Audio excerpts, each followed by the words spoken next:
A mensagem de hoje, irmãos, a pregação de hoje, bênçãos da justificação. Nós vamos ter bastante versículos para ler. Eu vou procurar ser lento o suficiente, mais rápido o suficiente para cobrir tudo, mas vou procurar, com a graça de Deus, e aos poucos, para que nós possamos estar diluindo bem essas verdades profundas da palavra de Deus, irmãos. Então, eu gostaria que os irmãos abrissem a palavra de Deus em Romanos, capítulo 5, versículo 1. Romanos 5, 1. Deus me direcionou a falar sobre esse assunto e eu gostaria de iniciar hoje à noite bênçãos da justificação. Isso significa que tem mais do que aqui a gente vai falar hoje, mas hoje é o pontapé inicial, seria o início dessa sequência de mensagens. Tá bom, irmãos? Leiamos juntos, acompanhando o texto que está aí na tela e na palavra de Deus. Vamos lá? Tendo sido, pois, justificados pela fé, temos paz com Deus, por nosso Senhor Jesus Cristo. Paulo escreveu esta carta aos crentes lá da Itália, lá de Roma. Paulo, ele não chegou a visitar essa igreja antes dessa carta chegar às mãos dos leitores. Ele escreveu essa carta antes da presença dele lá, como que fosse uma preparação para a visita que ele gostaria de fazer. Paulo, muito provavelmente, não começou a igreja lá em Roma, a igreja dos irmãos lá que se encontrava em Roma.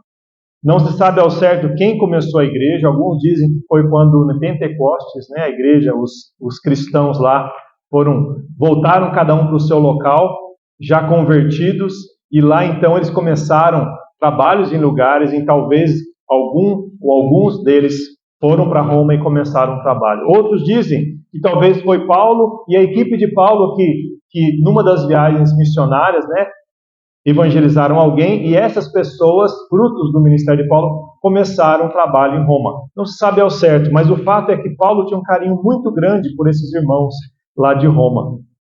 Essa igreja era composta praticamente de gentios, não tinha judeus, ou não tinha muitos judeus lá. Então Paulo ele se refere à igreja onde os gentios se reuniam. Ela foi escrita mais ou menos no ano 58, depois de Jesus Cristo. E eu gostaria de enfatizar, irmãos, que essa carta aos Romanos, é muito profunda.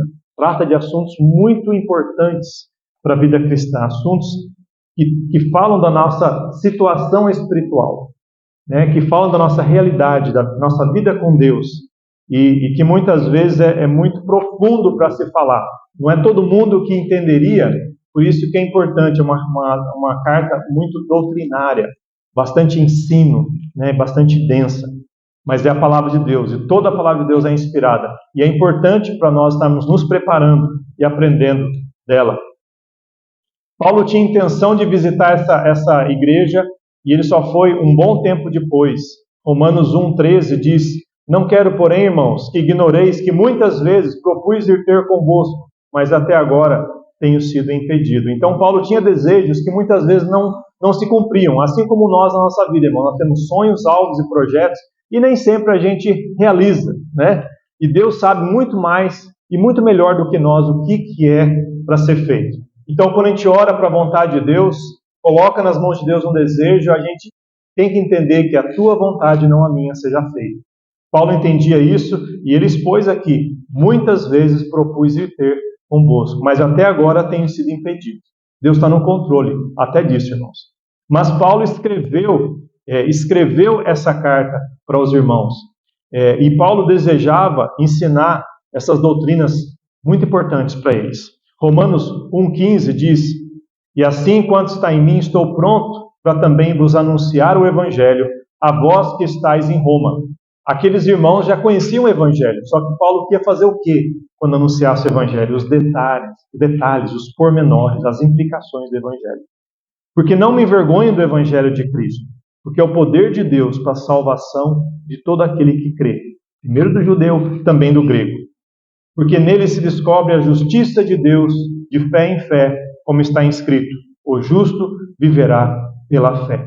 Então, o Evangelho, que é a boa notícia da salvação que Cristo nos dá, nos mostra essa lição de justificação que a gente vai falar agora. Então, é com base na justificação que nós temos muitas bênçãos e que Paulo vai falar. Então, a carta foi escrita, irmãos, a carta aos Romanos, falar da necessidade da justiça de Deus para a nossa vida.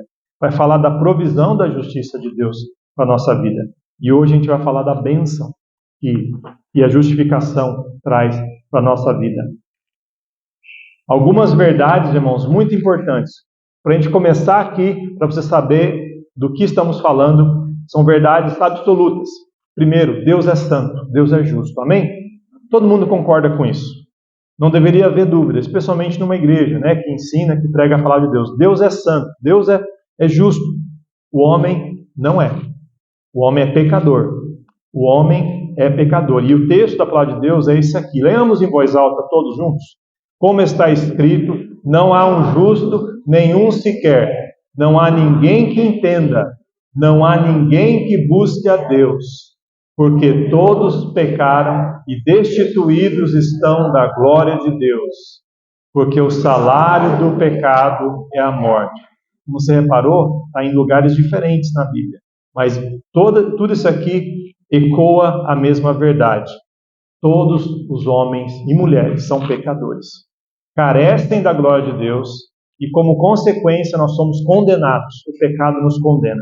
Essa, irmão, é a má notícia que devemos falar para todas as pessoas, porque sem a má notícia as pessoas não entendem que elas precisam da boa notícia. Então, essa é a segunda verdade absoluta, né? Primeira, Deus é santo. Segunda, o homem é pecador. E a terceira, não há como um homem pecador se achegar a um Deus santo. Tá? Então, isso aí é que traz para nós a importância da justificação. Tá bom, irmãos? Agora eu pergunto para você, no texto que nós lemos, a palavra justificados é uma palavra comprida e tem um significado muito profundo, e é sobre isso que nós vamos falar. Agora eu pergunto para você, você sabe o que é justificação? Talvez alguns podem falar, eu sei, ou alguns não têm ideia. Se você aceitou Jesus como Salvador, você é justificado, mesmo sem saber do significado. Mas nós vamos aprendendo na vida cristã tudo aquilo que nós já recebemos de Cristo, pela graça. Tá bom, irmãos? Então, muita coisa na vida cristã a gente só vai aprender depois de muitos anos de crescimento, de aprendizado da palavra de Deus. E Deus desenhou assim, irmãos. A gente não precisa saber tudo antes de ser filho de Deus. A gente pode ser filho de Deus primeiro e depois você aprender. Amém, irmãos? Então aqui é uma oportunidade. Você que é salvo, você vai entender que você sendo salvo, você é justificado. O que é justificação, irmãos? Justificação é um ato legal de Deus. Tá? É uma linguagem que explica para nós, é um ato judicial de Deus. Deus como Criador, como juiz de toda a sua criação, Ele declara que as pessoas são justas. Com base no quê? Não nas boas obras, não nas ações das pessoas, não nos merecimentos das pessoas. Ele declara que as pessoas são justas com base na justiça do Filho dele. Na boa obra de Jesus, na perfeição de Jesus, nos méritos de Jesus. Jesus, Ele nos torna justos. Quando você crê em Jesus como Salvador, você recebe o perdão dos seus pecados, recebe Ele como seu Salvador, Ele te substitui. E Ele te faz justo, a justiça dEle é colocada sobre você. Então, quando o Pai, que vai olhar para nós, Ele que é santo, Ele que é puro, agora Ele nos aceita, não porque a gente deixou de ser pecador, mas porque agora Cristo se fez pecado por nós, e Cristo nos perdoou dos pecados e nos tornou salvos, nos tornou justificados. É essa a ideia. Então eu vou ler aqui de uma forma mais completa para os irmãos entenderem. Justificação é um ato legal, judicial, em que Deus declara, sobre a base da justiça de Cristo, que todas as demandas da lei estão satisfeitas com respeito ao pecador. Então, irmãos, é um ato de Deus, não é um ato meu. Eu não me justifico, mas Deus justifica. Então, Deus que faz isso, tá, irmãos? É algo que Ele faz por nós. E Deus faz isso uma única vez. Quando a pessoa é justificada por Deus, ela não precisa fazer isso 2, 3, 4 vezes. E ela é completa, ela não precisa fazer um pouquinho hoje, um pouquinho amanhã, um pouquinho a cada mês. Não, irmãos, é uma vez. Deus declara justo, Ele bate o martelo falando justo, justificado, uma vez só. É instantânea, não é a prestação. Deus fala, você é justo. Com base no que Jesus já fez. Está consumado. Ele completou a obra perfeita. Então, quem recebe a salvação de Jesus, recebe a obra completa, perfeita de Jesus. Então, a pessoa é justificada. Amém, irmãos? Olha que maravilha que Deus já fez para nós. Que maravilha. Então, o pecador que merece a condenação, que é culpado, agora ele é justificado. Ele é feito justo por causa de Jesus Cristo. Que toma o meu lugar. Que sofre a pena que eu deveria sofrer. Então, por causa disso, irmãos, nós somos justificados, nossa culpa não é mais contada, nós somos perdoados, é a palavra remidos. Olha quanta palavra difícil na Bíblia, quer dizer o quê? Somos perdoados do pecado, da pena do pecado. Então, o perdão, irmãos, é simplesmente Deus pegar a dívida nossa e quitar a dívida. A minha dívida, irmãos, e a sua dívida diante de Deus é eterna, é infinita. Porque nós pecamos contra um Deus santo. Então, pecar contra um Deus santo é ter uma dívida eterna, da mesma forma que Deus é ter uma dívida infinita. Então, eu não tinha condições de pagar, irmãos.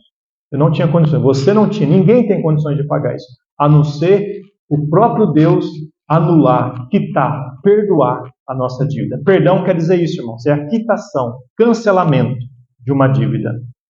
Romanos 3, 25.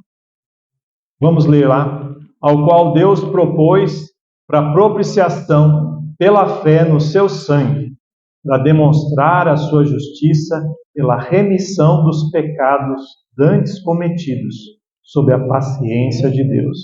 Então a gente já nasceu pecador porque nós somos filhos de Adão. E como filhos de Adão a gente faz o quê? Pecadores fazem o quê? Pecam. Então nossa dívida estava só aumentando. E aqui fala que para demonstrar sua justiça pela remissão, o perdão dos pecados dantes cometidos, sob a paciência de Deus. Deus foi paciente conosco, irmãos. Deus é paciente conosco. Deus é paciente com o mundo.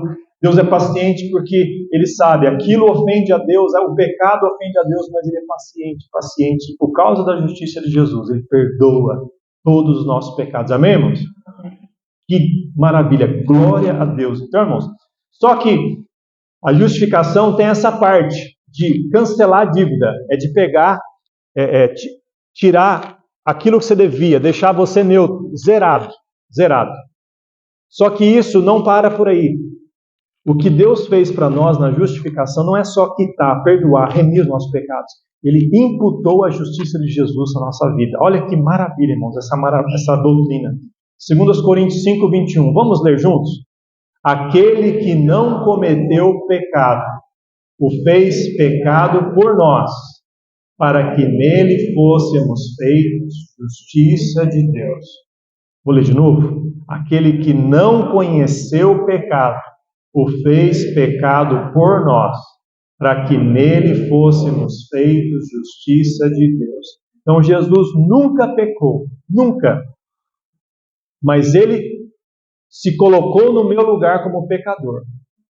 Ele se fez culpado das minhas dívidas, dos meus pecados, para que eu pudesse assumir também a justiça de Deus, ser feito justiça de Deus. Então Deus substituiu, Deus pegou e imputou a justiça do Filho dele sobre mim. Então, além de eu ter a conta zerada, sem dívida, sem pecado, agora eu tenho um saldo eterno na minha conta. Dá para perceber essa bênção, irmãos? Que saldo é esse, irmãos? Por uma coisa que eu fiz? Porque eu vim na igreja, porque eu dei o dízimo, porque eu fui fiel em todos os cultos? Não, todas essas coisas são boas, irmãos. Mas são fruto daquilo que Jesus já fez. A justiça do Filho de Deus foi colocada na nossa conta espiritual para toda a eternidade. Então, irmãos, hoje somos filhos, herdeiros, por causa de Jesus Cristo. Por isso que a gente pode vir aqui, irmãos, e cantar com gratidão. Por isso que a gente não deve olhar para os outros e falar, eu sou melhor que você. Está vendo? Eu sou mais fiel que você. Eu faço mais coisas que você. Porque somos pecadores carentes da mesma graça. E nós temos à nossa disposição a mesma justiça imputada sobre nós. Ou seja, que Deus colocou na nossa vida. Amém, irmãos? Glória a Deus por isso, irmãos. Então, dá para entender um pouquinho o que é justificação? A necessidade da justificação. Basicamente, irmãos, o nosso pecado. A gente precisa porque a gente é pecador. Portanto, como por um homem entrou o pecado no mundo, pelo pecado a morte, assim também a morte passou a todos os homens, por isso que todos pecaram. Então, irmãos, todo ser humano já nasce pecador. E peca porque é pecador. João 3,18, quem crê nele não é condenado, mas quem não crê já está condenado, porquanto não crê no nome do unigênito Filho de Deus. Então, como pecadores, nós somos condenados. Aquilo que pensamos, que falamos, deixamos de fazer, nos condena. Os nossos pensamentos, nossos desejos malignos, que são chamados concupiscência na Bíblia, revelam o nosso coração pecaminoso. E quando alguém fala, mas tudo isso aí, eu sou bonzinho, mas o fato da pessoa rejeitar a solução de Deus, Jesus Cristo, mantém ela condenada, no mesmo estado que ela estava. Quem nele não crê já está condenado, porque não crê no nome do unigênito Filho de Deus. Então, irmãos, é muito sério. Por isso que é necessário a justificação, por causa do pecado e da condenação. E a base para a justificação, tá bom, então como é que a pessoa vai ser justificada? Nós já falamos um pouquinho, né? Olha o que está no final do versículo. Vamos ler juntos novamente? Tendo sido, pois, justificados pela fé, temos paz com Deus por nosso Senhor Jesus Cristo. Então a base da justificação é o nosso Senhor Jesus Cristo. Alguns podem falar, mas é a fé? Não, a gente vai chegar lá. A base é o Senhor Jesus Cristo. Nada adiantaria a fé em qualquer coisa ou em qualquer pessoa se não tivesse o que Jesus fez. Se não tivesse a pessoa de Jesus e o que Ele fez completamente, perfeitamente. Então, por nosso Senhor Jesus Cristo, nós somos justificados. Amém, irmãos? Eu vou ler rapidamente os versículos, mas os irmãos podem anotar no boletim, naquele espaço lá que o irmão Assis deixa. João 14,6, Jesus disse, eu sou o caminho e a verdade e a vida. Ninguém vem ao Pai, senão por mim. Ninguém, irmãos. Não importa a igreja, não importa a religião, não importa as boas obras. Ninguém chega ao Pai se não é por Jesus Cristo. Então dá para ver que a base para a justificação é Jesus Cristo.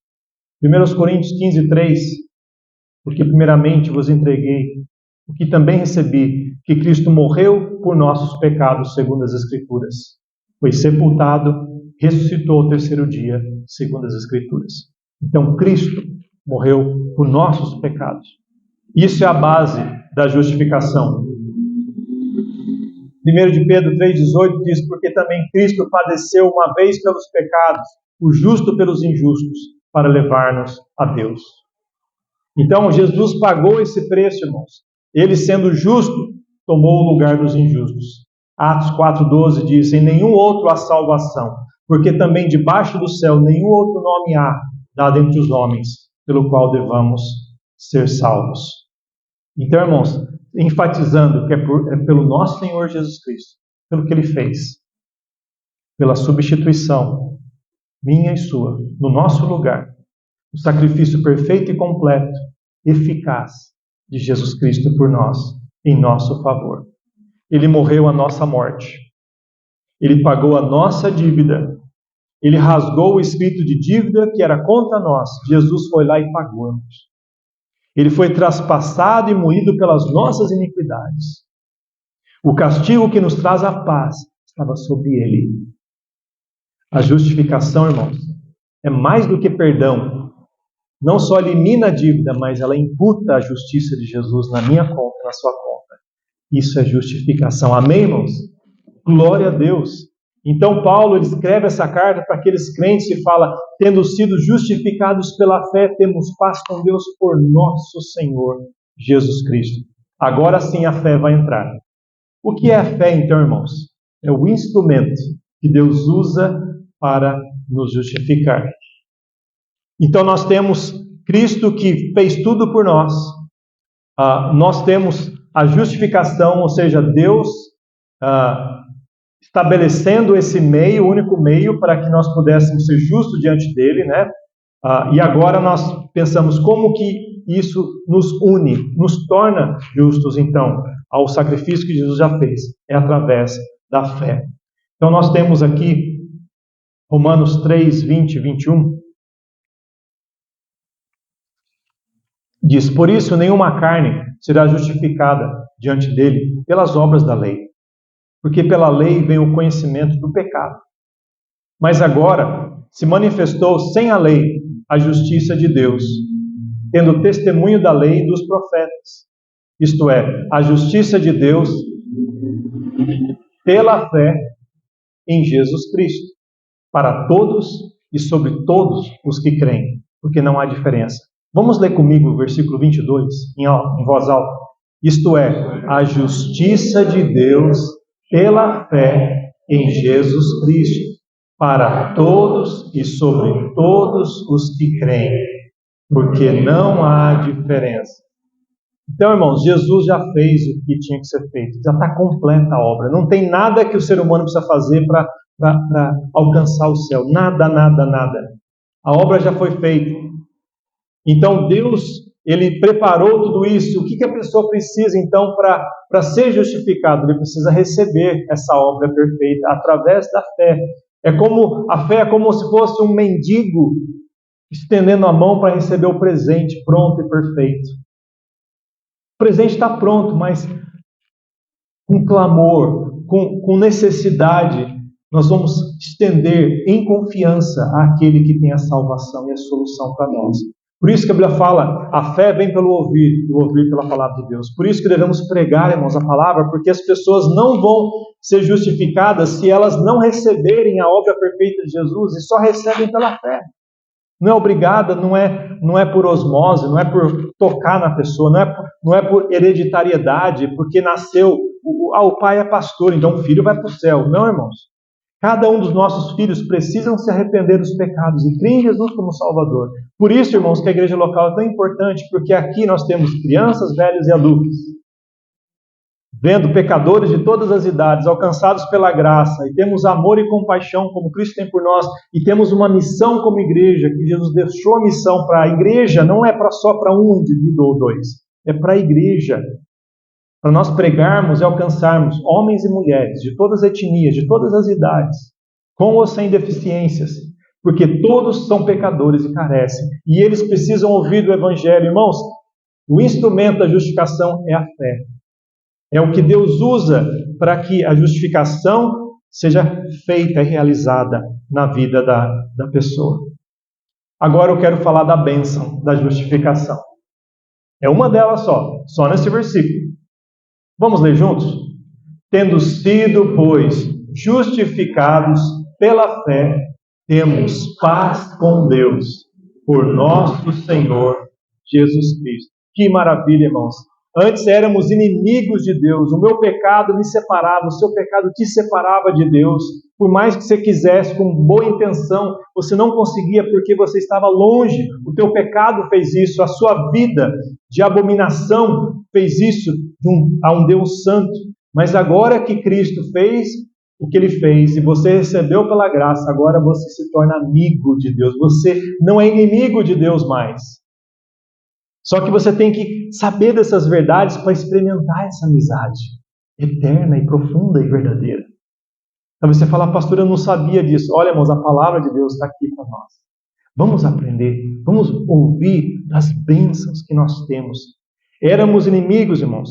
Essa paz com Deus é diferente da paz de Deus. Tá, irmãos? A paz de Deus é aquela que está conosco nos momentos bons e ruins.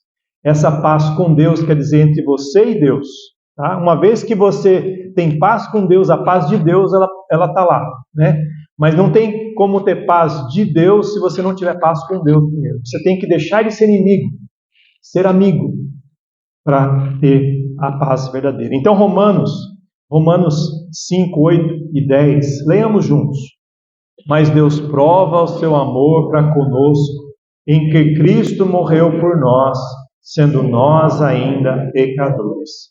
Porque se nós, sendo inimigos, fomos reconciliados com Deus pela morte de seu Filho, muito mais, tendo sido já reconciliados, seremos salvos pela sua vida.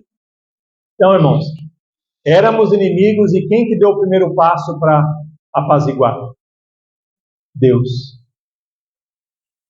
Deus nos encontrou. Deus nos achou. Deus nos alcançou. E a prova que Ele nos ama tanto é que, mesmo nós sendo inimigos, pecadores, Ele fez isso, irmãos. Ele fez isso. Isso é prova do amor maravilhoso e infinito dele por nós. Ele não esperou a gente merecer, porque nunca esse dia ia chegar.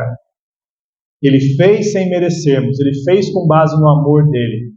Atrás dos inimigos, ele foi lá. E ele preparou para que a obra perfeita do Filho dele fosse o nosso lugar e fôssemos perdoados. Então nós somos reconciliados com Deus. Sabe a diferença de religião e reconciliação? A palavra religião, ela tem dois significados, pelo menos, né? Eu achei isso aqui no dicionário etimológico.com.br. O primeiro significado da palavra vem do latim religio, que quer dizer louvor e reverência aos deuses. Agora, o segundo significado, que é o mais comum, que a gente usa muito para explicar alguma coisa, é religare, que tem o sentido de ligar novamente, ou religar. É de unir o ser humano com Deus. Então, é religar o homem com Deus, porque a gente está separado, né? Então, a religião é a tentativa de você ligar o homem com Deus. Por isso que há tanta religião por aí, né? Cada um de um jeito que você nem imagina, né? Diferentes gostos e cores e lugares, mas cada um é o esforço humano para se chegar até Deus. A religião faz isso. Só que religião nenhuma resolve o problema. Sabe por quê, irmãos? Porque não tem ser humano que consegue chegar até Deus. Tem que ser Deus chegar ao ser humano. Ele precisa de reconciliação. Então, Deus se reconciliou conosco através do Filho dele, através de Jesus Cristo. E é o que, segundo, tem um texto aqui, irmãos, 2 Coríntios 5,18, eu não estou com esse texto aqui, mas eu vou ler para os irmãos, 2 Coríntios 5,18. E tudo isto provém de Deus, que nos reconciliou consigo mesmo por Jesus Cristo, e nos deu o ministério da reconciliação. Então, Deus nos reconciliou através do Filho dele, Jesus Cristo. Agora eu quero finalizar com uma história de alguém que era religioso, mas pecador, perdido. Achava que servia a Deus e não servia. Ele era inimigo de Deus, inimigo de Cristo. Mas ele teve um encontro. Jesus Cristo encontrou com ele, salvou ele e deu a ele um ministério maravilhoso. E eu quero que isso seja encorajamento para você, irmãos, porque mesmo que você não é uma pessoa tão ruim assim, né? Talvez você está aqui, você já aceitou Jesus, amém, mas se esse não é o seu caso, você pensa, não é a religião que vai te levar até Deus. Eu estou falando do apóstolo Paulo. Paulo era um fariseu, um homem que conhecia a Bíblia muito bem, um homem zeloso, um homem religioso, um homem fervoroso no que ele fazia. Tanto é que ele perseguiu os cristãos. Mas ele, no processo de perseguir, Jesus Cristo encontrou com ele. E olha o que diz a palavra de Deus em Atos 9:4. E caindo em terra, ouviu uma voz que lhe dizia: Saulo, Saulo, por que me persegues? E ele disse: Quem é, Senhor? E disse o Senhor: Eu sou Jesus, a quem tu persegues. Duro é para ti recalcitrar contra os aguilhões. Então, vou parar por aqui. Então, Paulo achava que estava servindo a Deus, Jesus Cristo encontra e fala: Você me persegue. Mas quem é Senhor? Olha a reverência, ele sabia que se referia a Deus. Jesus, ou Deus, falou para ele: Eu sou o Senhor, sou Jesus, a quem tu persegues. Então é possível que hoje em dia muitas pessoas estão contra Deus sem saber, fazendo o que acham que deveriam. Religião, bondade do coração, tradição, mas ela precisa ter um encontro com Jesus. Jesus vai olhar para ela: Você me persegue, você nunca me recebeu, você vai contra mim. E as pessoas, irmãos, estão perdidas, tanto os que estão vivendo nas trevas quanto os religiosos precisam da mesma justificação. Por isso, irmãos, devemos lembrar o mundo em trevas e o mundo religioso, que é preciso de reconciliação e não religião. Paulo, então, crê no Senhor Jesus Cristo e logo ali ele recebe a missão Nós sabemos disso porque agora Jesus Cristo lhe dá não só a salvação, mas uma missão. Ele foi reconciliado e ele se torna um reconciliador. Versículo 15, Paulo aqui, ele está recuperando a visão, Deus deu uma cegueira temporária a ele, ele encontra Ananias e Ananias recebe uma indicação de Deus que fala assim, versículo 15, disse-lhe, porém, o Senhor, vai, porque este é para mim um vaso escolhido para levar o meu nome diante dos gentios e dos reis e dos filhos de Israel. Deu para perceber, irmãos? Este homem, Saulo, foi justificado. Saulo, ele era um perseguidor. Agora ele se transformou em Paulo, o proclamador. Quando a justificação vem na vida da pessoa, quando a pessoa é salva, irmãos, Deus transforma a pessoa de inimigo para amigo. Ele era contra Deus, agora ele está no time de Deus, está na família de Deus, ele é servo de Deus, ele é um vaso de Deus. Ah, mas ele ainda tem imperfeições? Tem, assim como Paulo também tinha imperfeições. Porque ele não está na glória ainda, mas ele já é filho. E ele está crescendo, sendo lapidado, mas ele é da família de Deus, ele é justificado. Então eu queria simplesmente, irmãos, encerrar essa mensagem maravilhosa nesse versículo, repetindo o versículo, né? Tendo sido, pois, justificados pela fé, temos paz com Deus, por nosso Senhor Jesus Cristo. Sejamos gratos por isso. Feche os seus olhos. Se você está aqui hoje à noite, você não tem certeza que você foi justificado, que você foi salvo, e você quer, nesse momento, crer em Jesus, o perdão dos seus pecados e a salvação que Jesus oferece no seu lugar, morrendo em seu lugar, você quer receber Jesus como Salvador. Você pode falar, pastor, Deus está tocando no meu coração. Eu nunca fiz isso. Eu quero fazer isso, Deus está tocando no meu coração. Levanta a mão, pastor, ore por mim, Deus está falando comigo. Talvez você já fez isso, mas você sente que isso não está fazendo muita diferença. Você, ao invés de levar o Evangelho, a mensagem de reconciliação, às vezes você está ocupado com as coisas desse mundo. Você está vivendo ainda nas coisas temporais e está esquecendo de ser um ministro de reconciliação para que as pessoas sejam justificadas. Talvez Deus tocou no seu coração. Seja um proclamador dessa mensagem de reconciliação. Não esqueça de proclamar. E você quer falar, pastor, ore por mim. Eu quero ser ousado. Eu quero ser um ministro da reconciliação. Amém. Que Deus me use na minha escola, no meu trabalho. Amém. Meus vizinhos, minha família, as pessoas que acham que são salvas, que são religiosas, para que eu seja um ministro da reconciliação. Amém. Deus abençoe você. Senhor, abençoe os irmãos e as irmãs aqui, abençoe cada um de nós. Ajude a sermos agradecidos pela justificação e por essa bênção que temos através da justificação de Jesus. E a paz com o Senhor. E sejamos proclamadores dessa mensagem, para que mais pessoas sejam salvas e tenham essa paz. Abençoe cada irmão e irmã aqui que levantou a mão nos nossos desafios, que nós não fiquemos ocupados com os afazeres desse mundo a ponto de esquecermos de que somos ministros da reconciliação, Senhor. E ajude-nos a ficarmos ocupados com essas coisas que são eternas, que vão levar pessoas a se tornarem amigas, a terem paz com o Senhor. Em nome de Jesus, oramos assim. Amém, Senhor.